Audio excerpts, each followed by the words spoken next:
remember my 20-year anniversary? Oh, no, that's right. I can't because I never had one, John. Well, obviously, he never had his anniversary, which is a problem, but today he's getting it. What's up, everyone, and welcome to another edition of The Danny Show. I'm your host, Daniel Cody, and this is where I give commentary and reviews on all things wrestling. Thank you guys so much for joining us and by that intro.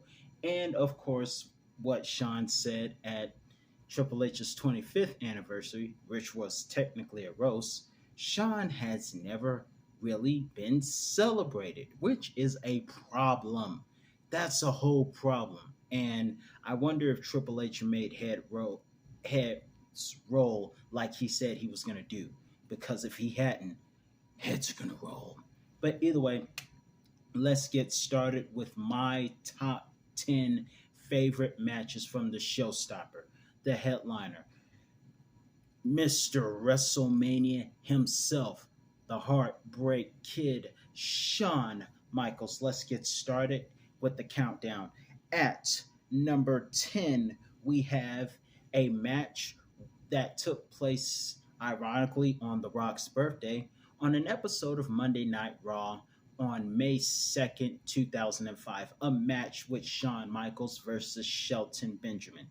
Great high flying performances by Shelton Benjamin, but the but of course this was a match. It was a tournament to see who would eventually face then world champion Batista.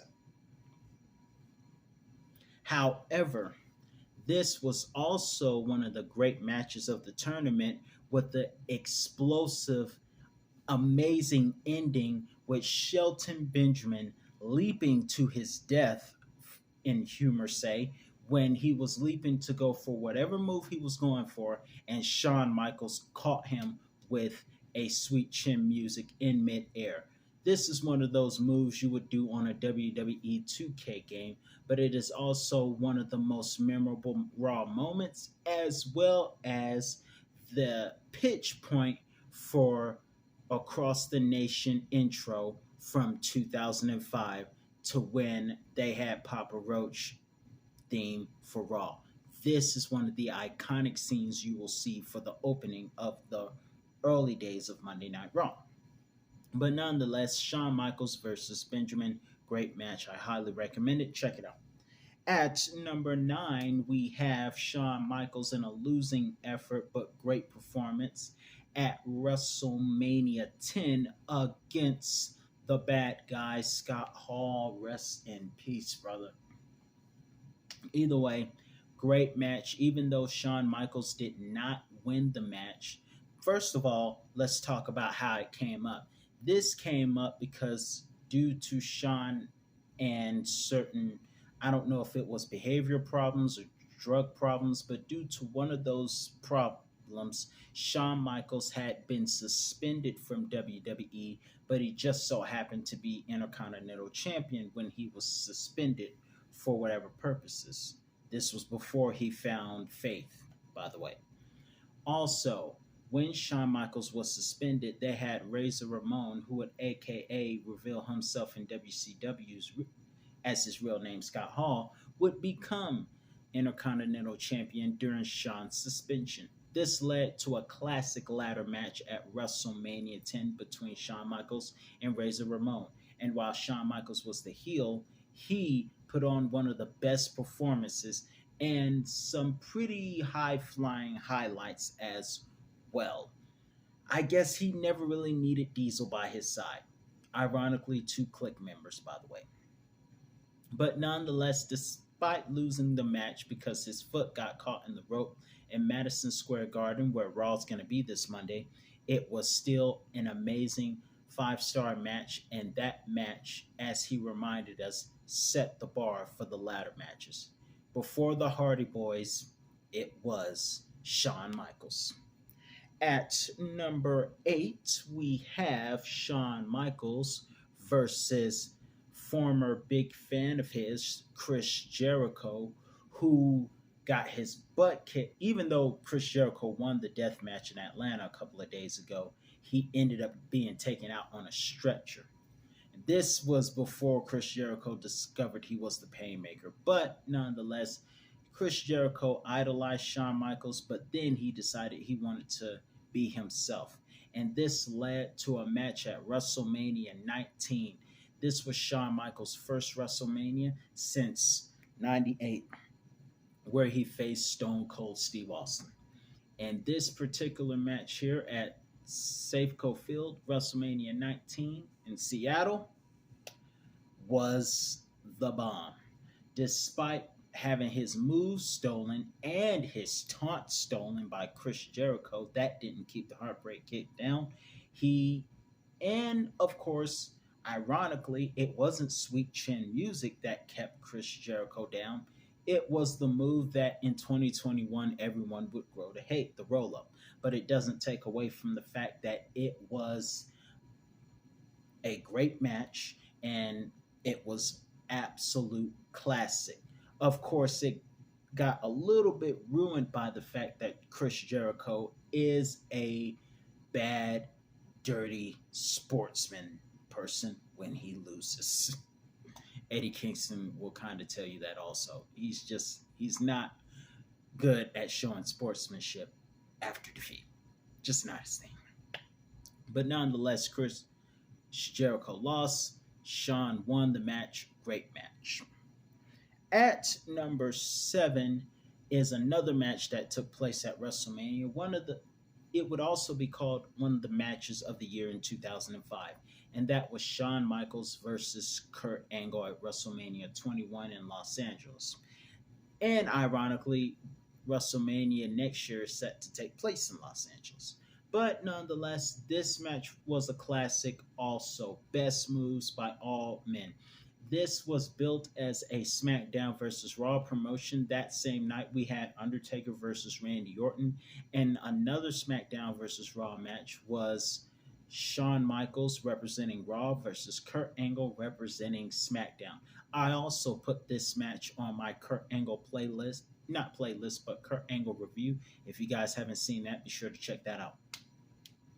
Nonetheless, this match was great. Both men gave out their best performances, and ironically, both men were somewhat favorites that night. Some of the people actually were for Kurt Angle that night.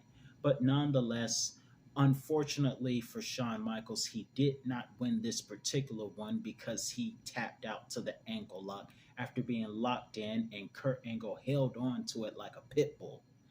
But nonetheless, it was a great match. And while Shawn Michaels lost that particular match, he did not lose the rivalry because at Vengeance 2005 in Las Vegas, he got his redemption defeating Kurt Angle.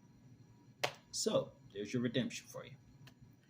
At number 6, we have Shawn Michaels versus John Cena on an episode of Raw from on the April 23rd, 2007. Now, the only thing worse than losing is losing on your birthday. John Cena lost this match on his birthday in London, England on a special episode of Raw. Hopefully, the plane ride from hell didn't happen again, or should I say, the plane ride didn't repeat itself. Nonetheless, Shawn Michaels and John Cena had a match on Raw that took up the entire second half of the show. So I don't know what happened on the other half, but I know this took up the complete second half of the pie, the complete second half of the piece. Either way, great match. Shawn Michaels kicked out of the AA at the time known as something else. And then he overcame the STF, which he actually tapped out to in their previous match at WrestleMania. But this match was a classic for Shawn and another Raw classic in which Shawn Michaels would defeat WWE champion at the time, John Cena. And it was a non-title match, but it was a classic. It's crazy. Shawn Michaels has been known to have some Raw classics, and this was one of them. Another Raw classic that didn't have a finish was him versus RVD because Triple H ruined the whole darn thing. But nonetheless, this victory over John Cena was another one of the classic victories that Shawn had on Raw.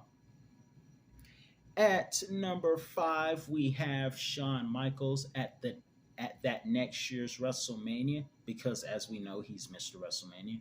But he would have a match at WrestleMania 24 against Ric Flair, and this match makes number 5 because that match won Match of the Year in 2008.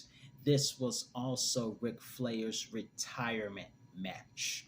A match, I also put this on my Ric Flair and Shinsuke list, by the way. But because Shinsuke and Ric Flair share a birthday on the same day, isn't that ironic? But either way, this was an absolute classic. And in if you're gonna go out, there's no better opponent to have than Shawn Michaels. Ironically, Charlotte Flair, who at the time had short hair, how did she grow her hair so long? Because at the time her hair was short. But at the time, Charlotte was in the front row with her brothers, one of them who has unfortunately passed. But it still doesn't take away from the fact that the family got to witness Ric Flair's last match against Shawn Michaels. Now, of course, we thought that was Ric Flair's last match because breaking news, Ric Flair's teaming with his son-in-law to face Jeff Jarrett and Jay Lethal. Now, two questions. Well, first off, how is Jeff Jarrett going to manage fighting Ric Flair in a tag match and then coming over to Nashville to be the referee for the Usos versus Street Profits? How is he going to have time to manage all of that? He's going to be aching. I'm sure he's going to be aching during the referee match. I don't know if having him as referee is the best decision.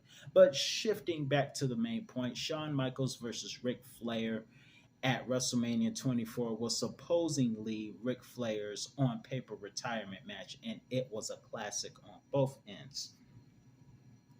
Shawn Michaels, of course, proved he was Mr. WrestleMania, but one of the most heartbreaking and also meme-like memories was when Shawn Michaels, before going for the Sweet Chin Music and putting Old Yeller down, as he metaphorically alluded to. I don't really like the Old Yeller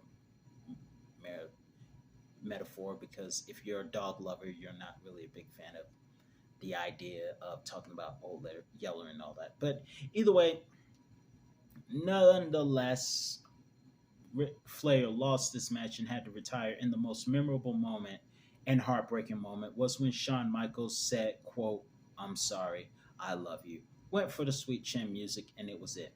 One of the saddest moments was seeing Ric Flair retire, but it doesn't take away from the fact that it was a good match that Shawn Michaels was a part of. At number 4, we have Shawn Michaels versus Bret Hart at WrestleMania 12 when he defeated Bret the Hitman Hart, whom would not only be his scripted rival, but his real life rival, and it would take them over 15 years to make up for that.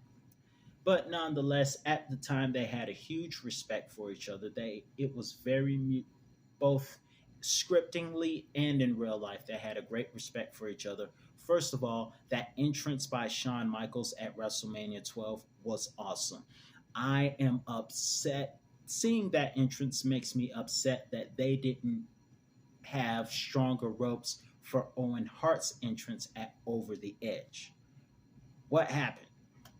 But either way, it doesn't take away from the fact that the entrance for Shawn Michaels in '96 was awesome. I was 1.5 when that match happened, and of course, the match itself had to go into overtime because the match was good. But when Bret Hart had Shawn for the sharpshooter, time ran out, and the referee had to demand the match restart under sudden death rules, where there had to be a winner. And it was in that moment where Shawn Michaels won the match and won the championship from Bret Hart. Now, credit to both men for not only going the whole 60 minutes, but going into overtime to finish the match. Both men had to be exhausted. Nonetheless, great match. Shawn Michaels wins at the time, his first WWE championship. At number three, we have Shawn Michaels winning the World Heavyweight Championship at Survivor Series 2002 in the Elimination Chamber match. This match would feature himself, his then rival Triple H, Kane, Jericho, Booker T, and Rob Van Dam. The match was great. We did Shawn Michaels came in a little bit later, but when he came in, he made a huge impact, helping eliminate Kane and then going on to overcome Jericho and then Triple H after going for an amazing elbow from the top of the pod and then Sweet Chin using his bitter rival Triple H for the 1, 2, 3. And this was during the time of the new Shawn Michaels, by the way. But it was an awesome Elimination Chamber match, the first ever Elimination Chamber match that Shawn Michaels was a part of. And may I say, one of my all time favorites. Number two, we have Shawn Michaels versus The Undertaker at WrestleMania 25. Now, it was a losing effort, but nonetheless, it was one of the greatest matches of all time, the match of the year. And of course, that wouldn't be the first time Shawn and Undertaker would win match of the year. I believe they won match of the year again in 2010, if I'm not mistaken. And at the WWE Hall of Fame ceremony earlier this year, Shawn Michaels was credited by The Undertaker for giving him two of the best matches in a row, two of some of his best matches. Of course, Shawn Michaels does own a victory to his name against The Undertaker, but both of those were with the help of Kane at Hell in a Cell, the first ever Hell in a Cell, one of the most memorable ones, and, of course, the casket match at the Royal Rumble, 98. And at number one, we have Shawn Michaels versus Triple H at SummerSlam 2002. This was a classic, brutal. It was brutal. Back then, headshots were not uncensored, and the build up was amazing.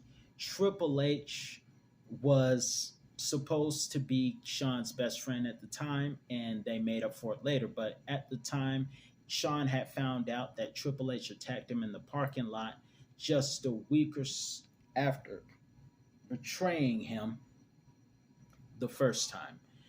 Shawn Michaels would then challenge Triple H for an unsanctioned match at SummerSlam 2002, a match that Shawn Michaels would make highlights, splashing Triple H through a table, going for an elbow off the ladder, but he didn't get to do the Sweet Chin music to finish it off. Instead, it was a roll up. And of course, like Jericho, Triple H is a sore loser, but nonetheless, it was still a heck of a match and one of my all time favorite Shawn Michaels matches that he won against his then bitter rival, Triple H. They reunited again at summer of 2006, so that gives us comfort.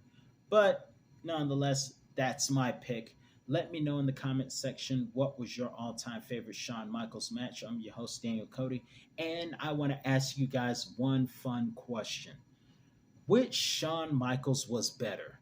The mid-early 90s Shawn Michaels or the born-again Shawn Michaels? Which version of Shawn Michaels was your absolute favorite? Let me know in the comment section below. I'm your host, Daniel Cody. That's all the time I have for you today. And I'll be back with another review on all things wrestling as we celebrate the Heartbreak Kid, Shawn Michaels. And if you're not down with that, I got two words for you. Suck it!